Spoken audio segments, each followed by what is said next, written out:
에스더 1장. 이것은 인도에서부터 에티오피아까지 127도를 다스린 메디아 페르시아 제국의 크셀크세스 황제 당시에 일어난 일이다. 크셀크세스 황제는 수상궁에서 즉위한 지 3년 만에 성대한 잔치를 베풀고 그의 모든 신하들과 고위 관리 그리고 메디아와 페르시아의 군 지휘관들과 각도의 총독과 귀족들을 모두 초대하였다. 꼬박 6개월 동안 계속된 그 잔치에서 황제는 부강한 자기 제국의 화려함과 위엄을 과시하였다. 그 잔치가 끝나자 황제는 다시 수산성에 사는 모든 일반 백성을 위해 궁전 뜰에서 7일 동안 잔치를 베풀었다. 그 뜰에는 흰 휘장과 푸른 휘장이 쳐져 있었는데 그것들은 자색에 가는 배줄로 대리석 기둥의 은고리에 매어 있었다. 그리고 금과 은으로 만든 긴 의자들이 검고 붉고 희고 노란 갖가지 대리석이 깔린 뜰에 놓여 있었다. 황제는 황실의 술을 한없이 내놓아 모든 사람에게 모양이 각기 다른 금 술잔으로 마시게 했으며 황실 관리에게 명령하여 손님들에게 술을 억지로 권하지 말고 자기들이 먹고 싶은 대로 자유롭게 마실 수 있도록 하였다. 한편 황후 와스디도 황실에 있는 여자들을 위해 잔치를 베풀었다. 잔치 마지막 날에 황제는 얼큰하게 취하자 기분이 좋아 그를 시중드는 7-4시 곧 무음한, 비스다, 하르보나, 빅다, 아박다, 세달, 가르가스를 불러 황후 와스디에게 면류관을 씌워 데려오라고 명령하였다. 이것은 황후가 아름다움으로 잔치에 모인 모든 사람들에게 그녀의 미모를 보이고 싶었기 때문이었다. 그러나 황후 와스디가 내시들의 말을 듣고 오기를 거절하므로 황제는 화가 나서 견딜 수 없었다. 이 당시의 황제는 법적인 문제에 대하여 전문가들에게 물어보는 것이 상례로 되어 있었다. 그래서 그는 자기 측근에 있는 법률 문제 담당 자문관들을 불렀다. 그들은 가르스나, 세달, 아드마다, 다시스, 메레스, 마르스나 무모간이었으며 이들 7사람은 메디아 페르시아 제국에서 가장 높은 지위를 가진 사람들이었다. 황제가 그들에게 물었다. 황후 와스디는 내시들을 통해 전한 이 크셀크세스 황제의 명령에 복종하지 않았다. 이럴 경우 어떻게 하면 좋겠느냐? 법에서는 무엇이라고 규정하고 있느냐? 그러자 무무간이 대답하였다. 와스디 황후는 황제에게만 잘못한 것이 아니라 황제께서 다스리시는 각도의 모든 귀족들과 백성들에게도 잘못하였습니다. 황후가 행한 일이 제국 안의 모든 부인들에게 알려지게 되면 그들이 자기 남편을 무시하며 크셀크세스 황제가 와스디 황후에게 오라고 명령해도 황후는 가지 않았어요. 하고 대꾸할 것입니다. 오늘이라도 페르시아와 메디아의 귀부인들이 황후가 행한 일을 들으면 그들의 남편에게 그런 식으로 말하여 남편을 멸시할 것이며 남편들은 분노를 느낄 것입니다. 그러므로 황제 폐하께서 좋게 여기신다면 칙령을 내려 와스디를 다시는 황제 앞에 나타나지 못하게 하고 그것을 페르시아와 메디아의 국법으로 정하여 변경할 수 없게 하며 황후의 위를 그보다 나은 사람에게 주십시오. 황제의 칙령이 이 광대한 제국 곳곳에 발표되면 빈부 귀천을 막론하고 모든 부인들이 자기 남편을 존경할 것입니다. 황제와 그의 모든 자문관들이 이것을 좋게 여기므로 황제는 무무간의 조언에 따라 각 민족의 언어로 모든 도에 칙령을 내려 모든 남편은 가장으로서의 권위를 가지고 자기 집안을 다스리라고 하였다. 2장. 후에 크셀크세스 황제는 분노가 가라앉자 와스디가 행한 일과 자기가 내린 칙령을 곰곰이 생각하였다. 그때 황제의 자문관들이 이렇게 말하였다. 아름다운 처녀를 찾아보는 것이 어떻겠습니까? 황제 폐하께서 전국 각도의 관리들에게 명령하여 아름다운 처녀들을 모두 수상궁으로 불러오게 하고 그들을 궁녀 담당 내시인 해계에게 맡겨 그들의 몸을 아름답게 가꾸게 한 후에 황제께서 제일 마음에 드는 여자를 와스디 대신 황으로 삼으십시오. 황제는 이 제안을 기쁘게 받아들여 즉시 실행하도록 하였다. 그때 수산성에 모르드게라는 유다 사람이 살고 있었다. 그는 베냐민 지파 사람으로 야일의 아들이며 시므이의 손자이고 기스의 증손이었다.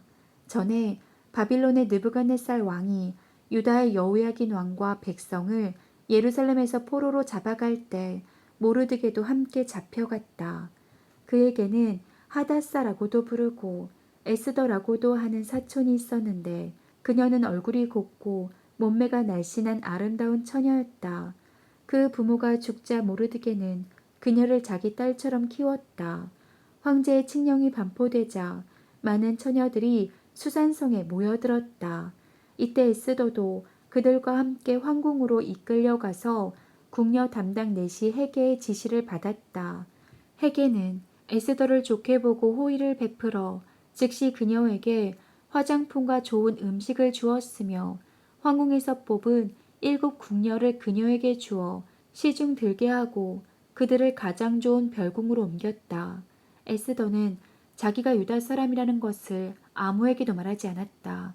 이것은 모르드게가 그렇게 말하지 말라고 단단히 일러놓았기 때문이었다. 모르드게는 날마다 후궁들 앞을 왔다 갔다 하며 에스더가 어떻게 지내는지 또 그녀에게 무슨 일이 일어날 것인지 알아보려고 하였다. 처녀들이 크셀크세스 황제 앞에 나아갈 때에는 먼저 1년 동안의 몸치장을 하였다.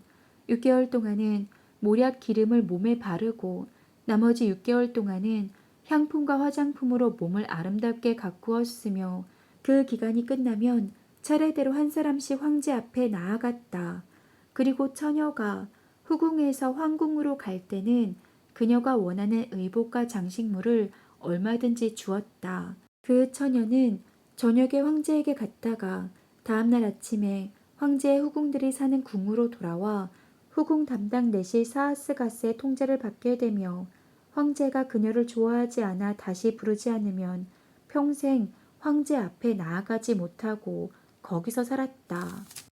마침내 아비하일의 딸이며 모르드게의 사촌인 에스더가 황제 앞에 나아갈 차례가 되었다. 에스더는 궁녀 담당 내시 헤게가 지시한 것 외에는 다른 것으로 치장하지 않았으나 그녀를 바라보는 모든 사람에게 호감을 주었다. 크셀크세스 황제 7년 10월에 에스더가 황궁으로 들어가서 황제 앞에 나아가자 황제는 다른 여자들보다 에스더를 더욱 좋아하고 사랑하여 그녀에게 면류관을 씌우고 와세디 대신 황후로 삼았다. 그러고서 황제는 에스더를 위해 큰 잔치를 베풀어 모든 대신들과 신하들을 초대하고 그날을 임시 공휴일로 정했으며 각 도에 황제의 하사품을 보냈다. 황제가 2번째로 처녀들을 불러 모았을 때 모르드게는 정부 관리가 되어 궁궐 문 앞에 앉아 있었다. 에스더는 모르드게의 지시대로 자기가 유다 사람이라는 것을 아무에게도 말하지 않았는데 이것은 그녀가 어릴 때처럼 모르드게의 말에 순종하였기 때문이었다. 어느 날 모르드게가 궁궐 문 앞에 앉아 있을 때 문을 지키는 넷이 빅단과 데레스가 황제에게 원한을 품고 그를 살해하려고 모의하였다. 모르드게가 그것을 알고 황후 에스더에게 그 사실을 말해주자 에스더는 모르드게의 말을 황제에게 보고하였다.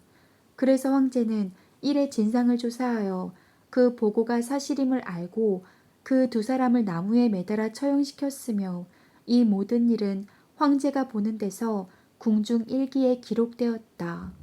3장 그 후에 크셀크세스 황제가 아각 사람 함무다다의 아들 하만의 지위를 높여 그를 국무총리로 임명하였다. 그러자 궁전 안에 있는 황제의 모든 신하들이 황제의 명령에 따라 하만이 지나갈 때마다 정중하게 무릎을 꿇고 절하였다. 그러나 모르드게는 하만에게 무릎을 꿇지도 않았고 절을 하지도 않았다. 다른 신하들이 모르드게에게 너는 어째서 황제의 명령에 복종하지 않느냐 하고 물으며 날마다 순응하라고 권했으나 그는 자기가 유다 사람임을 밝히고 끝까지 거절하였다. 그러자 그들은 모르드게가 무사할 수 있을 것인지 보려고 그 일을 하만에게 보고하였다. 하만은 모르드게가 자기에게 무릎을 꿇지도 않고 절하지도 않는 것을 보고 화가 머리끝까지 치밀어 올랐다. 더구나 모르드게가 유다 사람이라는 말을 듣고 그는 모르드게만 죽일 것이 아니라 페르시아 제국 안에 있는 모든 유다 사람들을 전멸시키기로 결심하였다. 크셀크세스 황제 12년 1월에 하만은 명령을 내려 자기 계획을 수행할 가장 좋은 때를 제비로 정하도록 했으며 그 날짜는 그해 12월 13일로 결정되었다. 그러고서 하만은 황제에게 이렇게 말하였다. 황제의 제국 안에 한 민족이 여러 도에 흩어져 살고 있는데 그들의 법은 다른 민족의 법과 달라서 황제의 법령을 지키지 않고 있습니다. 만일 그들을 이대로 내버려 둔다면 황제 폐하께 유익이 되지 못할 것입니다. 폐하께서 좋게 여기신다면 조서를 내려 그들을 모조리 죽여버리십시오. 그러면 제가 이 업무를 수행하는 사람들을 위해 은 340톤을 국고에 들여놓겠습니다. 그러자 황제는 손에서 인장 반지를 뽑아 유다 사람의 원수인 아각 사람 함무다다의 아들 하만에게 주어 그 은은 내가 갖고 이 민족도 내가 좋을 대로 처리하여라 하였다. 그래서 1월 13일에 하만은 서기관들을 소집하여 대신들과 각도의 총독과 모든 관리들에게 보낼 조서를 쓰게 하고 각 지방과 민족의 말로 그것을 번역하여 황제의 인장 반지로 인을 쳤다. 그러고서 그는 전국 각처의 사람을 보내 그 조서를 공포하도록 하였다. 그 조서 내용은 12월 13일 하루 동안에 남자, 여자, 어른아이 할 것 없이 유다 사람을 모조리 죽이고 그들의 재산을 약탈하라는 것이었다. 그리고 그 조서 초본의 내용을 전국 각도의 법령으로 공포하여 모든 민족에게 알려서 그날을 준비하도록 하였다. 황제의 명령에 따라 그 조서는 수산성에도 공포되었다.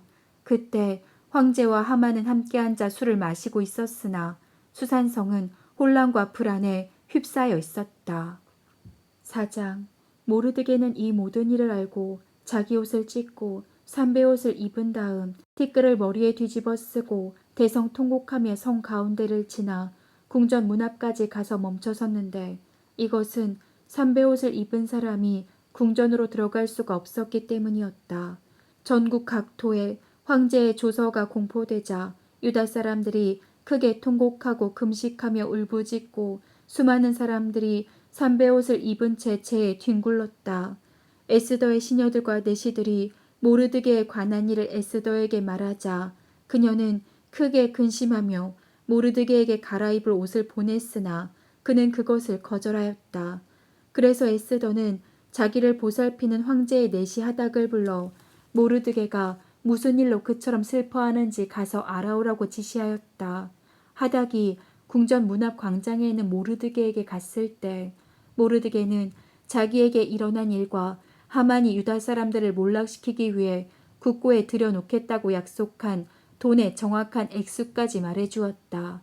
그리고 유다 사람을 몰살하라고 수산성에 내린 조서 사본을 하닥에게 주며 이 모든 상황을 에스더에게 설명하고 에스더가 황제에게 가서 자기 민족을 구해달라는 간청을 하게 해달라고 부탁하였다. 하닥이 돌아와서 모르드게가 한 말을 에스더에게 보고하자 에스더는 하닥에게 다시 가서 모르드게에게 이렇게 말하라고 일러주었다. 황제의 신하들과 백성들이 다 아는 일이지만 남자든 여자든 부르지도 않았는데 안뜰에 들어가서 황제에게 나아가면 누구든지 죽음을 당하도록 되어 있습니다. 단 한 가지 예외는 황제가 금호를 내밀었을 때 그 사람이 사는 경우입니다만 황제가 나를 부르지 않은 지가 30일이나 되었습니다. 그가 모르드게에게 에스더의 말을 전하자 모르드게는 에스더에게 이런 회답을 보냈다. 내가 황궁에 있다고 해서 모든 유다 사람들 가운데 너 혼자만 살아남을 줄로 생각하지 말아라. 이런 때에 내가 말없이 가만히 있으면 우리 유다 사람들은 다른 방법으로 구원을 받을 것이지만 너와 내 집안은 패망하게 될 것이다. 내가 황후가 된 것이 이런 때를 위한 것인지 누가 아느냐. 그러자 에스더는 모르드게에게 다시 이런 회답을 보냈다. 수산성에 있는 모든 유다 사람들을 모아 아무것도 먹지 말고 마시지도 말며 나를 위해 밤낮 3일 동안 금식하며 기도해 주십시오. 나도 내 시녀들과 함께 금식하겠습니다. 금식 기간이 끝나면 내가 법을 어기는 한이 있더라도 황제에게 나아가겠습니다. 내가 만일 그 일로 죽어야 한다면 기꺼이 죽겠습니다. 그래서 모르드게는 가서 에스더가 말한 것을 다 수행하였다. 5장. 금식한 지 3일째가 되는 날에 에스더가 황후의 예복을 입고 황궁 안뜰에 나아가 섰다. 그때 황제는 옥자에 앉아 황궁 문 쪽을 바라보다가 뜰에 에스더가 서 있는 것을 보고 사랑스럽게 여겨 손에 들고 있던 금호를 쭉 내밀었다. 그래서 에스더가 가까이 가서 그 홀의 끝을 만지자 황제는 에스더 황후, 무슨 일이오? 당신의 소원이 무엇인지 말해보시오. 내가 나라의 절반이라도 당신에게 주겠소. 하였다. 그때 에스더는 제가 황제를 위해 오늘 잔치를 마련해 놓았습니다. 황제 폐하께서 좋으시다면 하만과 함께 참석해 주십시오. 하고 대답하였다. 그러자 황제는 에스더의 잔치에 참석할 수 있도록 하만을 급히 부르라고 명령하였다. 그러고서 황제는 하만과 함께 에스더의 잔치에 참석하였다. 그들이 술을 마실 때 황제는 다시 에스더에게 물었다. 당신의 소원이 무엇인지 말해보시오. 내가 들어주겠소. 만일 당신이 나라의 절반을 요구한다고 해도 내가 그것을 허락하겠소. 그러자 에스더가 대답하였다. 만일 황제 폐하께서 나를 좋게 여기셔서 기쁘게 내 요구를 들어주시고 싶다면 하만과 함께 내일도 제가 베푸는 잔치에 나오십시오. 그때 저의 소원을 말씀드리겠습니다. 그날 하만이 잔치자리를 떠날 때는 무척 기분이 좋았다. 그러나 그는 모르드게가 궁궐 문 앞에서 일어나지도 않고 조금도 두려운 기색이 없이 그대로 앉아있는 것을 보고 화가 치밀어 올랐다. 하지만 그는 분노를 참고 집으로 돌아가 친구들과 자기 아내 세레스를 한자리에 불러 모아놓고 자기의 부귀와 많은 자녀와 그리고 황제가 그 누구보다도 자기에게 높은 지위를 준 일들을 자랑하며 이렇게 덧붙였다. 어디 이뿐이겠는가. 에스더 황후가 베푼 잔치에 황제와 함께 초대받은 사람은 나 하나밖에 없었는데 황후는 내일도 황제와 함께 오라고 나를 초대하였다. 그러나 유다 사람 모르드게가 궁궐 문 앞에 앉아있는 것을 보는 한 이 모든 일도 만족을 주지 못하는구나.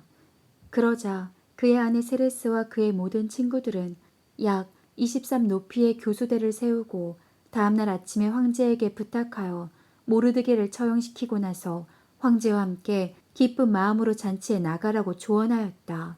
그래서 하만은 그것을 좋게 여겨 교수대를 만들었다.